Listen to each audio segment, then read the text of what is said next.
বলো আজকে আমাদের মন খারাপ, আমাদের বাড়িতে আজকে কেউ নেই, আমরা একা একা ঘুরে বেড়াচ্ছি।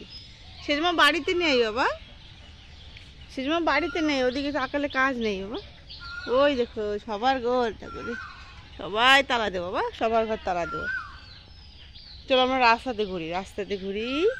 আমরা তো ঘুরে ঘুরে করে এসেছি রাস্তা দিয়ে, বাড়িতে তো কেউ নেই, সবাই মেলায় চলে গেছে। হ্যাঁ আমাদের লেখে তাই বাবা, মেলায় চলে গেছে সবাই। বলো আমার মামা বাড়ি মেলা, আমরা যেতে পারলাম না মেলায়। বাড়িতে আজকে কেউ নেই, রিশু ঘুরে ঘুরে বেড়াচ্ছে আমার কোলে, আর দুঃখ পাচ্ছে কেউ নিচ্ছে না কোলে সকাল থেকে। মুগি চলো দেখি আমার রাস্তাতে দল যাচ্ছে নাকি, চলো তো দেখি তো রাস্তাতে দল যাচ্ছে নাকি আমাদের। ওই দেখো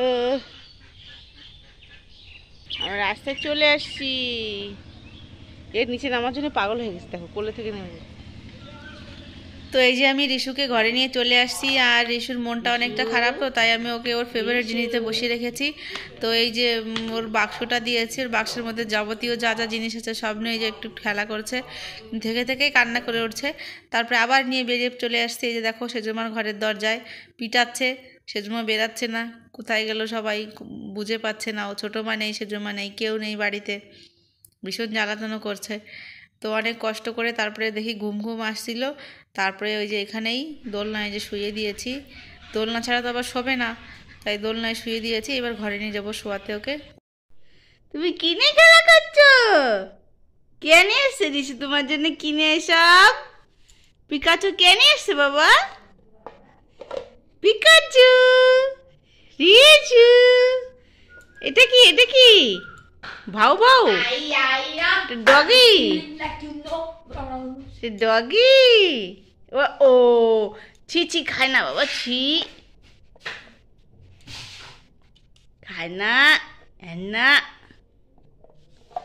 খেতে হয় না দুষ্টু।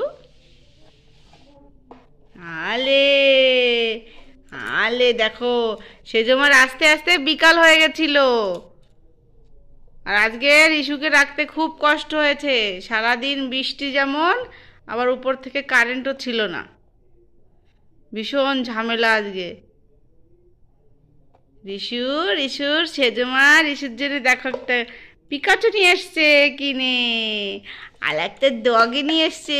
এই দেখো ডগিটা কি করলে।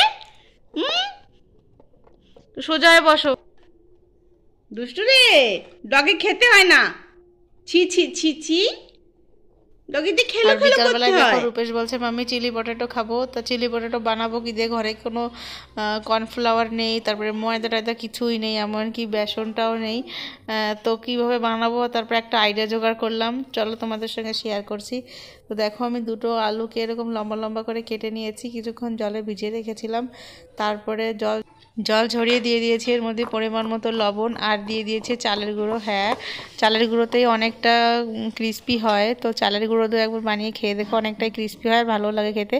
তো এই যে লবণ আর চালের গুঁড়ো দিয়ে ভালো করে মেখে নিলাম আলুটাকে। এর মধ্যে জল দেওয়ার কোনো দরকার নেই, কারণ লবণ দিয়েছি তো, আলু থেকে এমনি জল বের হবে, তো ওই আলুতেই মানে ওই জলেই আলুটা মাখা হয়ে যাবে। তারপরে যে তেল গরম করে ছেড়ে দিচ্ছি এক একটা করে। আর হ্যাঁ মাখানোর সময় যদি চিলি ফ্লেক্স থাকে, চিলি ফ্লেক্সটা দিয়ে দিলে ভালো লাগবে আরও খেতে। তো এই যে ভেজে নিয়েছি, একদম লাল লাল করে ভাজা যাবে না কিন্তু, একটু সাদা সাদা ধরনের থাকবে, একটু দোকানের মতো দেখতে লাগে, তাহলে একটু সাদা সাদা ধরনের থাকে কিন্তু ক্রিস্পি হয় জিনিসটা। তো চালের গুঁড়োটা কর্নফ্লাওয়ারের মতনই কাজ করে, ভালোই ক্রিস্পি হয়। তো ঘরে কিছু না থাকলে এরকম চালের গুঁড়ো দিয়ে বানিয়ে দিই রূপেশকে মাঝে মাঝে। তো এই যে দিদি চাল কুটে রেখেছে অনেকগুলো, সেই চালের দিদি বাড়ি থেকে নিয়ে আসি আর কি চালের গুঁড়ো, তারপরে যে রূপেশকে বানিয়ে দিই। তো যে একবার বানানো হয়ে গেছে, তারপরে আরেকবার দিলাম, আর এই যে অল্প দুটো আছে, তারপর সব কটা বানিয়ে তোমাদের দেখাচ্ছি। আর প্রচুর ক্রিস্পি হয়েছে, তোমাদের দেখাচ্ছি। দেখো এই যে থালায় টং টং করে বাজছে।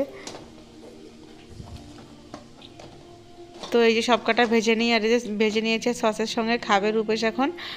তো খেতে বেশ ভালোই লেগেছে আর কি। তো আমাদের ভিডিওগুলি তোমাদের কেমন লাগে অবশ্যই জানিও, আর হ্যাঁ ভিডিও ভালো লেগে থাকলে অবশ্যই আমার চ্যানেলকে সাবস্ক্রাইব করে দিও প্লিজ গাইজ। আর দেখা হচ্ছে নেক্সট ভিডিওতে, বাই।